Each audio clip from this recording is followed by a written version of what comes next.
tarde. Boa tarde para vocês. Para mim aqui já é boa noite. Boa noite. É uma honra estar aqui com a doutora. Muitíssimo obrigada pela entrevista. A Liga Acadêmica de Miguel agradece muito a sua participação.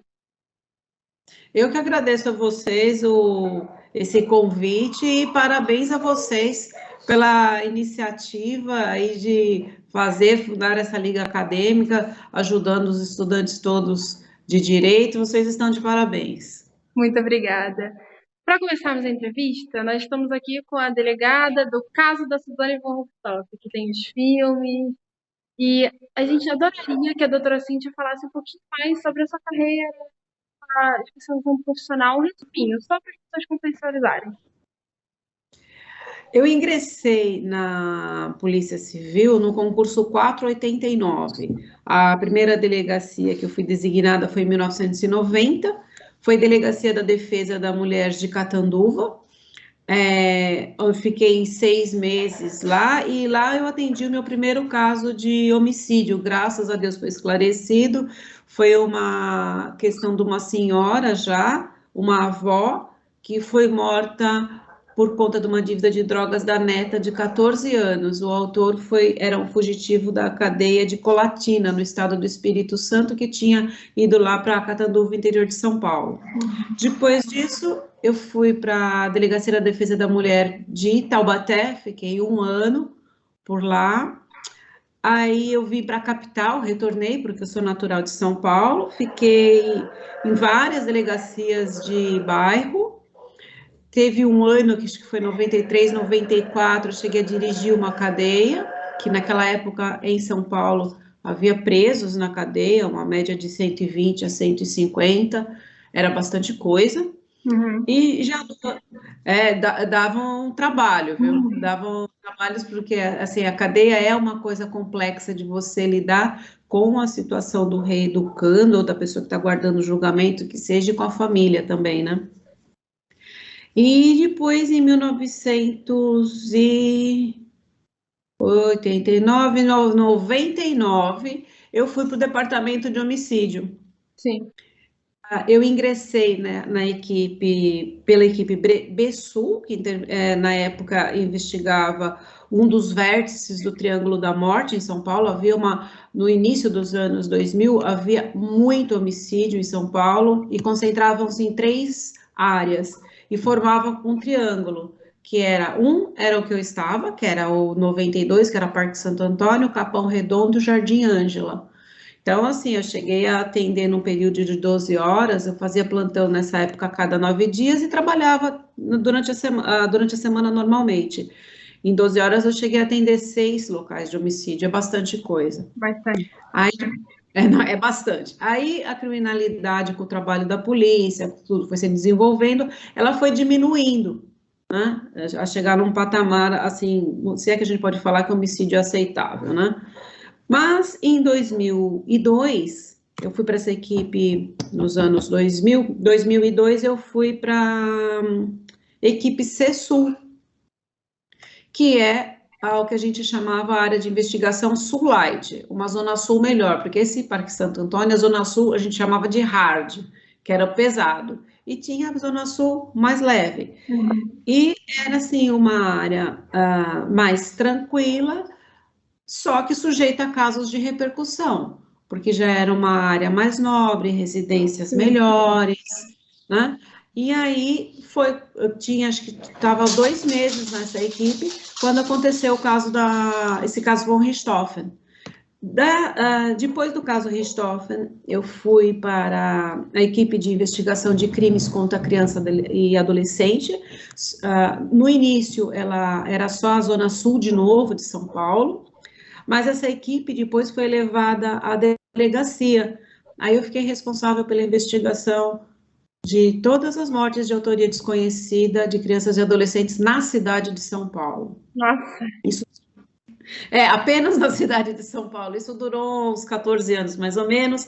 Aí depois eu passei para outras delegacias mais administrativas, mas eu tive participação também em algumas, prestando apoio para a delegacia de chacinas, passei pela delegacia de lesão corporal, a delegacia depois eu saí da divisão de homicídio, fui para a divisão de proteção à pessoa. Lá eu tive contato eu fui titular da delegacia de proteção à testemunha.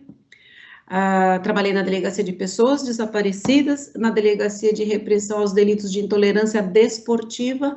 Nessa delegacia eu tive a oportunidade de participar do apoio que foi dado na Copa América 2019. Participei dando apoio várias vezes daquelas operações Luz da Infância, que tem âmbito nacional, que são operações de repressão à pedofilia, como apoio tanto na divisão de homicídios como na divisão de proteção à pessoa, e substituir colegas na delegacia de pedofilia, na delegacia de intolerância racial e religiosa também. E depois, no meio que da pandemia, em 2021, eu completei o meu tempo de serviço e aí me aposentei. Depois de bastante coisa. Sim, eu diria que foi assim, e eu passei por vários setores, mesmo dentro do departamento de homicídios, eu fui variando as delegacias e as atividades. Muito interessante, doutora. Então, a gente separou umas perguntinhas sobre o caso Woodstock. E a primeira pergunta: como é que o casal Von Stoff foi assassinado? A Marise e o Manfred, eles foram assassinados com golpes de instrumento contundente. O que isso quer dizer? Pancada de alguma coisa assemelhada a um porrete, a gente pode falar isso, tá? Também teve uma questão meio que de asfixia, aquela história da toalha que foi colocada na boca, foi molhada, e sacar a cabeça. Mas o que realmente matou foram os golpes, que a violência foi tamanha que chegou a haver danos no crânio, na caixa craniana dos dois. Entendi. E o que levou a doutora a suspeitar, né, do envolvimento do casal, da Suzane, do seu companheiro na época, o Daniel, nesse caso, o que levou? Assim, alguns detalhes. Eu estive na cena do crime, os corpos ainda estavam lá, e assim, quando nós entramos na casa, na cena do crime, que primeiro a gente examina a parte de fora, a gente vai do macro para o micro, né? A primeira coisa foi como que entraram naquela casa, porque a casa é murada, daí já foi veiculado inúmeras fotos. E assim, não havia marca nenhuma de que alguém que pulou muro, não havia coisa de escada encostada, marca de pé, tênis, bota, qualquer coisa nos muros, então a gente já sabia que quem entrou abriu e fechou o portão com a chave. Não havia sinal de arrombamento, nada. O que estava aberto era a porta da frente. Aí, aquele cômodo primeiro que estava todo revirado, tudo da onde os dólares foram subtraídos, o resto da casa estava impecável, todinha arrumada. Quando nós subimos a escada que vai dar na suíte do casal, aonde estavam os corpos, alguns detalhes, que é a questão da jarra, que era de uso da casa e não havia um copo do lado. Normalmente, quem leva água para a cabeceira da cama, normalmente usa um copo para pegar essa água, e nós estamos falando de pessoas mais ou menos na faixa dos seus 50 anos, que não é usual beber assim, nem que seja em garrafa, nada, faz uso de copo habitualmente. O saco de lixo que estava ali também, lá na cabeça. Aquela toalha era uma toalha que fazia parte do jogo de toalhas que estava no banheiro da suíte. Era um jogo de toalhas bonito, com uns bordados, e aquela toalha fazia parte do jogo. Então a pessoa foi até o banheiro e pegou aquela toalha. A arma, tinha uma arma ali que aparece nas cenas, nas fotos, que eles simularam um roubo como se o Manfred tivesse reagido. Aquela arma, ela estava no fundo falso de um guarda-roupa, era ali que ele guardava. Não era uma coisa que ficava na gaveta do criado mudo, de uma cômoda. Ela estava num fundo falso de guarda-roupa, então foi retirado esse fundo falso e essa arma foi retirada. Então, não era uma coisa que estava à mão. Então, a gente sabia que quem pegou aqueles utensílios, a faca, né, para cortar a pasta, sabia onde os objetos estavam na casa, porque a jarra estava na cozinha, a arma, o lugar habitual, era um fundo falso de guarda-roupa. A faca, ela fazia parte do faqueiro da cozinha, sabe aquelas gavetas que a gente coloca os talheres? Sei. E a gaveta foi aberta, retirada a faca e a gaveta fechada. Não estava bagunçado, estava tudo organizadinho. Uhum. E o saco de lixo, que estava lá também na cena, ah, eu fui procurar e assim, eles tinham uma despensa, aqueles armários de despensa, assim, impecavelmente arrumado, e aquele saco foi retirado de dentro do. O saco de lixo foi retirado de dentro do saco de Nossa, mercado, que chamam saquinhos. Sabe quando você compra um pacote de saco? E sei. a pessoa não puxou aleatoriamente, retirou um com super cuidado. Então, para mim, o que me deu a impressão foi que a pessoa sabia onde estava tudo. Sim. Fecha em alguém que tivesse acesso à residência e outra coisa, conhecesse os hábitos do casal, porque para você golpear com instrumento contundente, você precisa mais ou menos que acertar a hora que eles estão dormindo. Você não vai entrar na casa sem conhecer o hábito da rotina daquela pessoa, né? Então apontava, estreitou, assim, afunilou a investigação em cima de alguém que tivesse conhecimento da rotina e onde estivessem os objetos.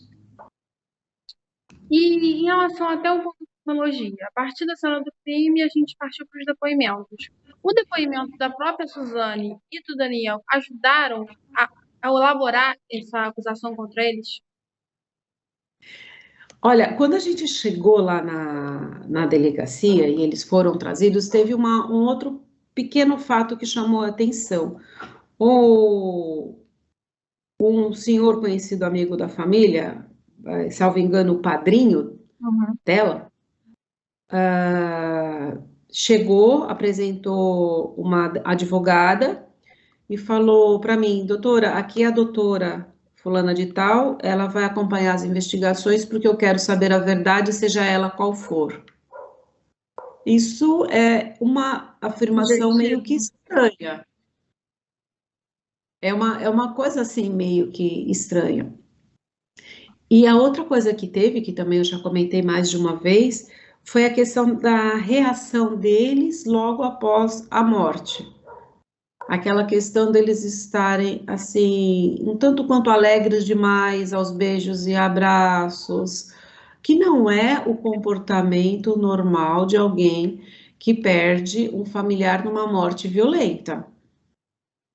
Assim, quando perde seu familiar, normalmente as pessoas, habitualmente, elas ficam tristes. A gente tem sentimento, a pessoa fica triste. Agora, quando é morte violenta, eu tive contato diversas vezes com pessoas que tiveram entes queridos vítimas de crimes, a pessoa fica abalada, a pessoa fica inconformada. Ela não fica ali alegre aos beijos e abraços com, Sim. né, com o namorado, a ponto dessa pessoa advogada chegar e falar para mim, ô doutora, o comportamento dele está inconveniente, vamos separá-los. Porque assim, eu estava para dentro, tem mais de uma sala, tá? Uhum. E aí aí ela me falou isso, aí nós tivemos que realmente providenciar para dar uma chamada de atenção e que eles se comportassem adequadamente numa delegacia diante de uma situação daquela. Uhum. E agora, assim, em relação aos depoimentos, que foi a sua pergunta, eles eram um pouco contraditórios. A história estava montada, mas como eles foram ouvidos sempre em separado, para a gente conseguir captar melhor a situação, havia alguns pequenos detalhes que às vezes estavam meio que mal combinados ou que faltava alguma coisa na história. Por exemplo, quando essa questão da entrada na casa, como que a pessoa entrou, que ela começa a jogar a culpa nas empregadas. Uhum. Porque essa parte ele não estava combinada, que era uma pergunta que eles não esperavam. Sim. Aí veio a questão das empregadas. Aí um respondia uma coisa, o outro já não sabia direito, ela afirmava que a versão dela estava sempre certa. Aí depois que a história das empregadas caiu por terra, vem aquela história que ela teria levado o carro para consertar numa oficina e teria deixado a chave, possivelmente alguém da oficina teria pego essa chave, visto o endereço dela para invadir a casa. Isso eu não sei se essa cena, eu não lembro se essa cena foi retratada ou não no filme. Acredito que não. É, então, mas aconteceu isso, sabe? Uhum. Porque conforme ia fechando, porque a gente foi do maior para o menor, conforme eu te falei. Então, eles iam dando as desculpas, as explicações, e a gente trabalhando, chamando pessoas, chamando empregada, chamando marido de empregada, indo atrás da oficina, checando ponto por ponto. Tá? Então, assim, os depoimentos deles tinham as contradições, tinha algumas contradições no que eles falavam com o depoimento do pai Cravinhos, porque o pai dos Cravinhos, ele, assim, não tinha nada que nos levasse a crer que ele sabia, tinha conhecimento ou participação nessa história toda, né? Então, às vezes, a história não foi combinada com ele. Então, ele também, sabe, falhava um pouco em questão de horários, pequenos detalhes daqueles que você tem que ouvir com calma, anotar, pensar, refletir e reperguntar. E qual foi a maior dificuldade para a doutora para solucionar esse caso? Nós tivemos algumas dificuldades, assim, eu não vou falar como dificuldade, mas assim, foi tenso a questão da pressão.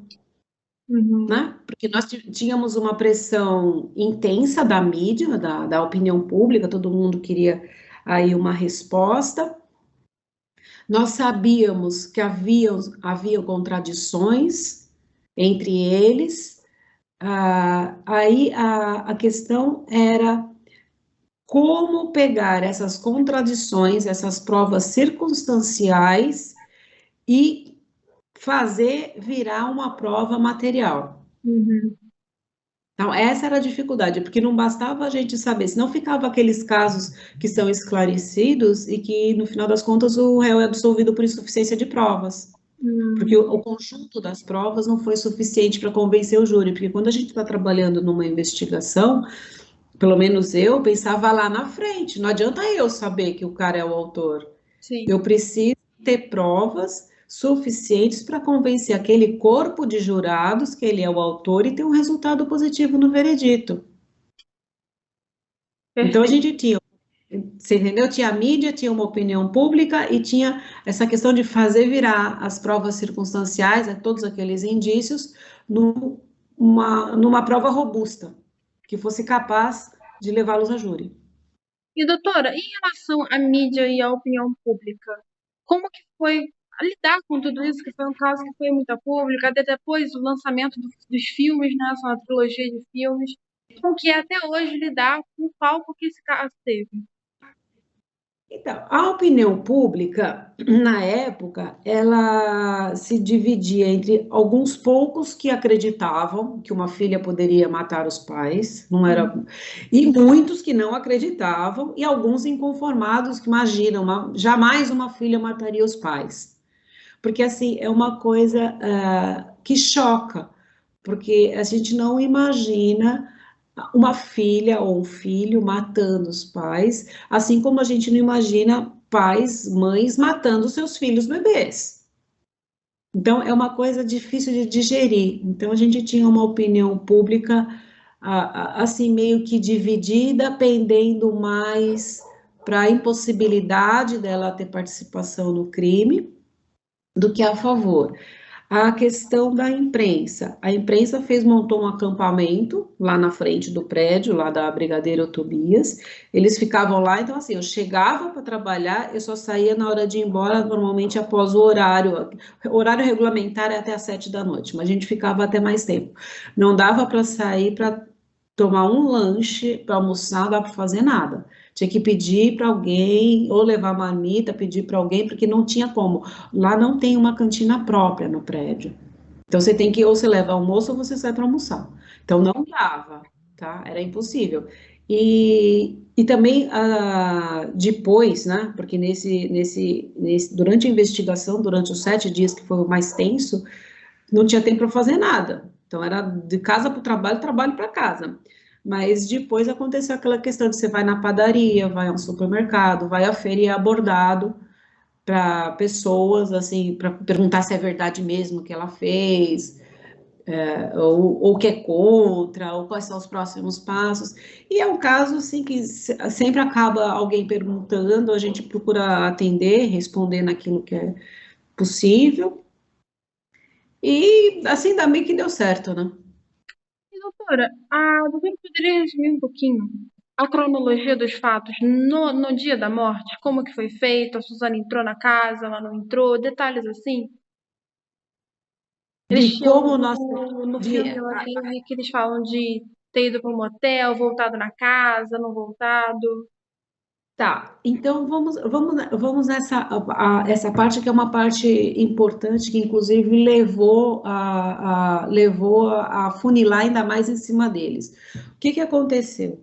Lá é um bairro assim residencial, então tem aqueles casas, tá? Tem aquelas guaritas com guardas particulares, guarda privativa.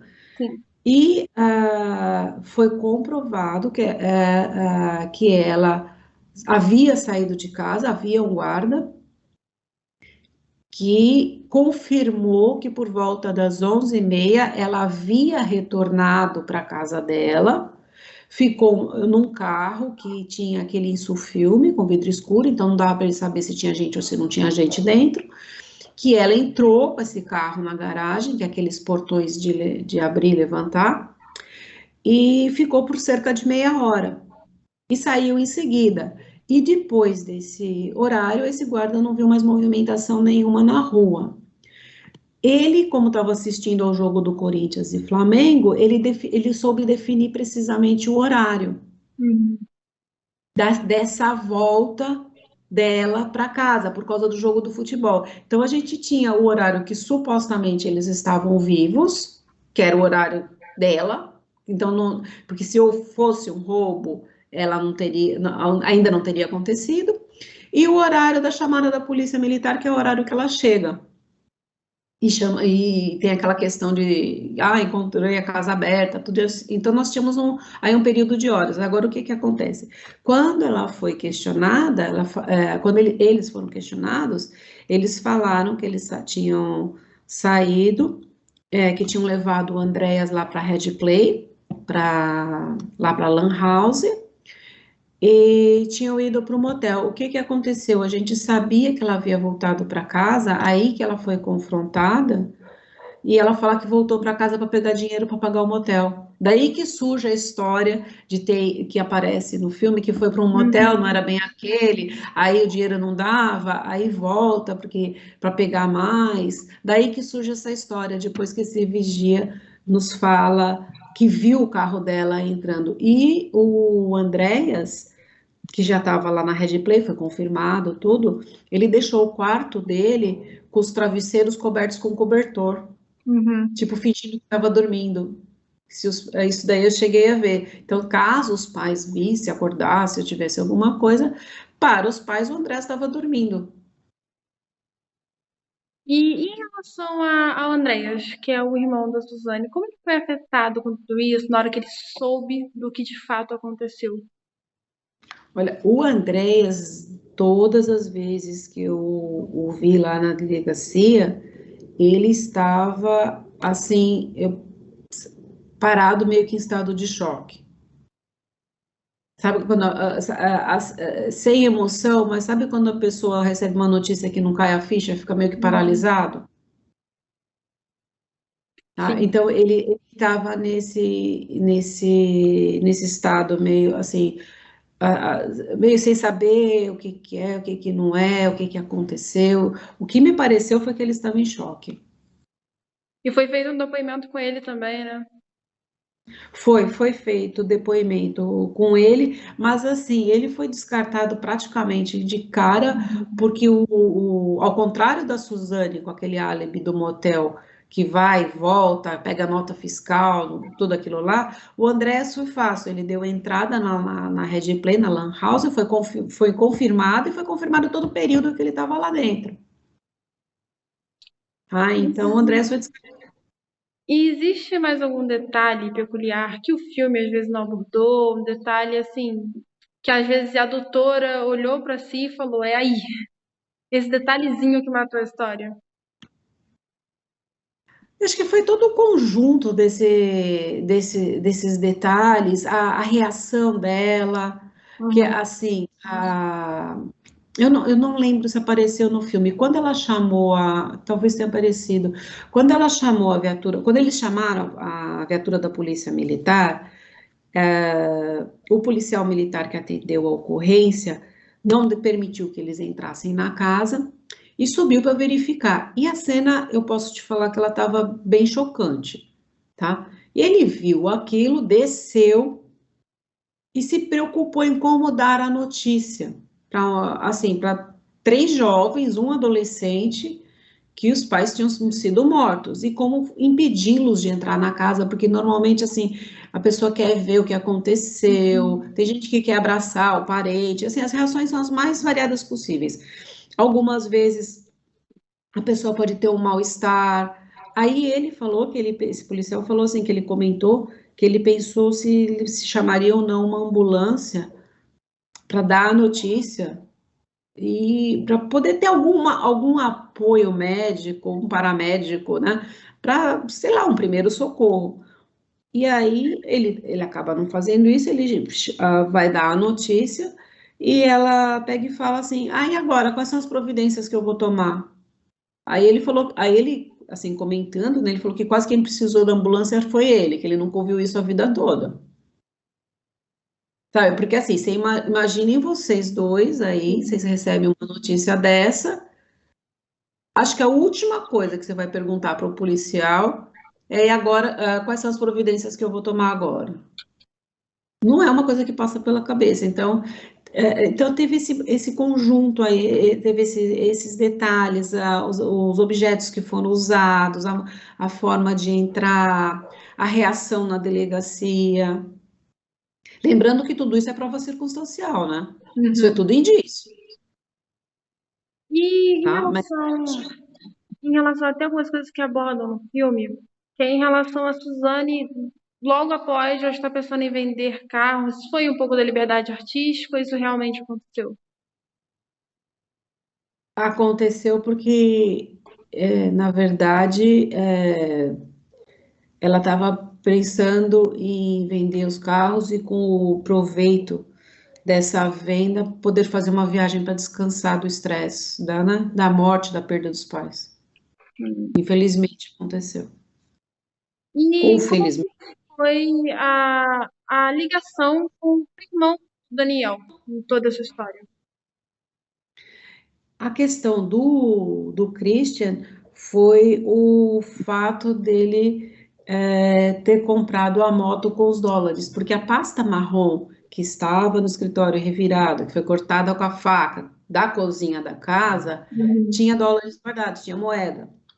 E ele vai à loja de motocicleta do bairro, comprar a melhor moto, para não colocar em nome dele, colocar em nome de um amigo e resolve pagar em dólar.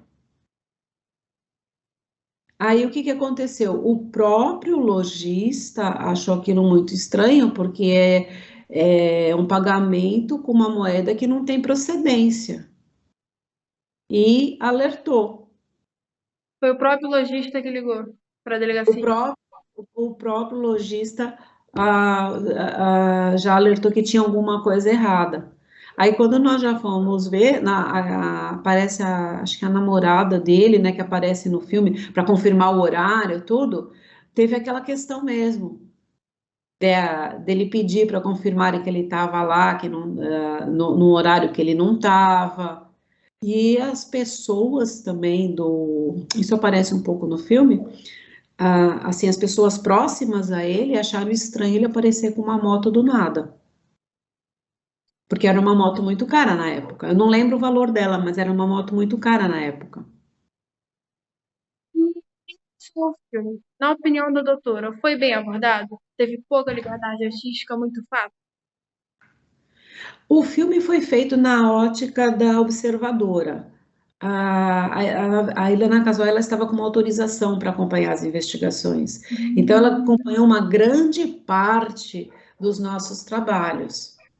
E ela foi anotando tudo o que estava ocorrendo na investigação. Algumas partes foram condensadas, tá? Porque foram 7 dias de investigação, e essas partes foram condensadas para ficar mais assim, para poder dar o tempo do filme. Por exemplo, a festa de aniversário, teve todos aqueles comentários que ela houve mesmo, mas quando eu cheguei na casa, não estava acontecendo a festa. Eu vi a Suzane com um biquíni. Ela estava com um short, com uma camiseta, e dava para ver que ela estava de biquíni por baixo. Nós tocamos a campainha e ela demorou para atender. Quando ela atendeu, ela apareceu com o biquíni e com a roupa por cima. Então, deu para presumir que eles estavam ali, que ela estava na piscina, alguma coisa assim, e teve que se recompor para poder atender a porta. Tá, mas assim, de forma geral, foi feito na ótica da Ilana, que estava ali anotando tudo com autorização judicial. E em relação à condenação, como é que funcionou? Quantos anos? Para quem? Por quê? A parte mais jurídica mesmo.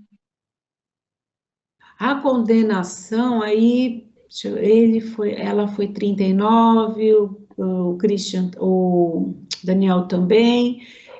O Christian foi menos, foi 30, foi 38. Eles pegaram, ela era menor de 21, teve atenuantes.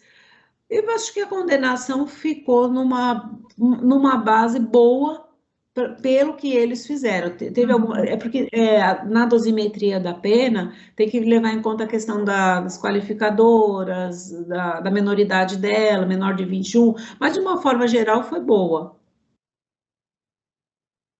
Agora, para a gente finalizar, qual foi a importância desse caso, tanto para a carreira da doutora, quanto para o estudo do direito?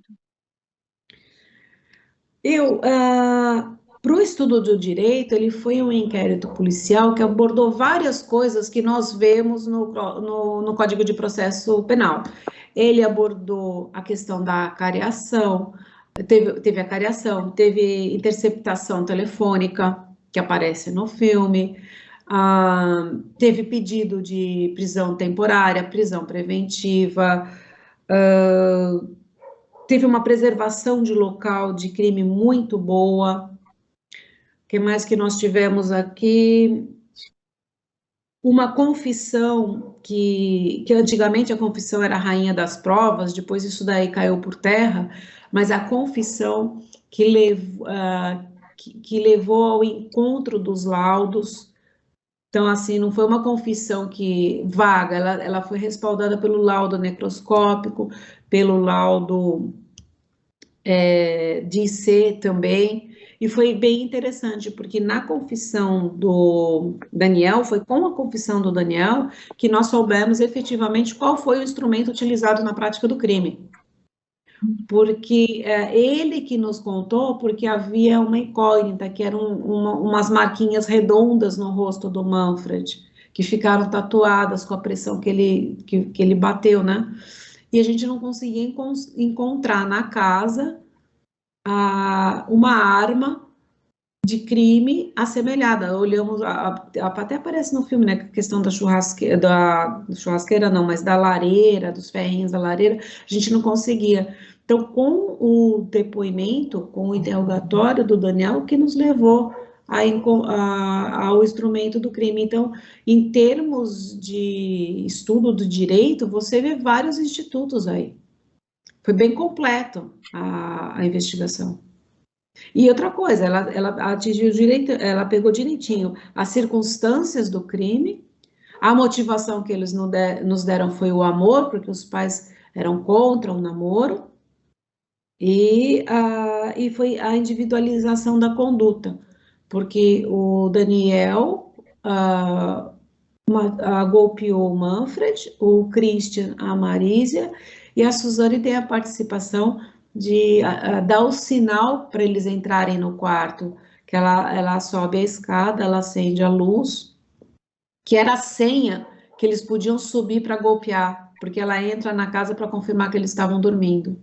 Então, a gente conseguiu individualizar as condutas. Para mim, houve um reconhecimento profissional e logo após eu fui transferida para essa outra delegacia e já não fazia mais plantão todo. E peguei outros casos de repercussão pela frente, mas houve esse reconhecimento profissional. Muito bacana, doutora. Muitíssimo obrigada. A gente agradece muito por ter esse momento com a doutora. É de grande saber para a gente toda a informação que a senhora passou, principalmente porque a gente não tem contato com esses casos geralmente. É muito trágico, mas ao mesmo tempo, o estudo do direito é uma coisa que a gente gosta de estudar, que a gente gosta muito de penal, que é a área que todo mundo gosta, sabe? Então, Sim. agradecemos muito, muito, muito esse contato com a doutora. Imagina, e essa parte de inquérito policial é uma parte que é pouco estudada, porque no direito processual penal a gente vê mais a parte do processo crime mesmo, né? E não Exatamente. a parte da investigação. E nesse inquérito nós tivemos vários institutos que foram utilizados do Código de Processo Penal. Então isso foi bem interessante. E a repercussão midiática também, a gente vê o filme, a gente fica até curioso. O que que aconteceu mesmo, o que que não aconteceu. Muito bacana. E, é claro, uma honra estar com a doutora, porque a doutora é incrível, né? A carreira Mas impecável, não só por esse caso, mas todos os casos emblemáticos, tudo que a doutora falou, mandou pra gente no WhatsApp, foi muito bacana, de verdade. precisando de mais alguma coisa, é só contatar. Vocês estão de parabéns. No que a gente puder ajudar, ajudaremos.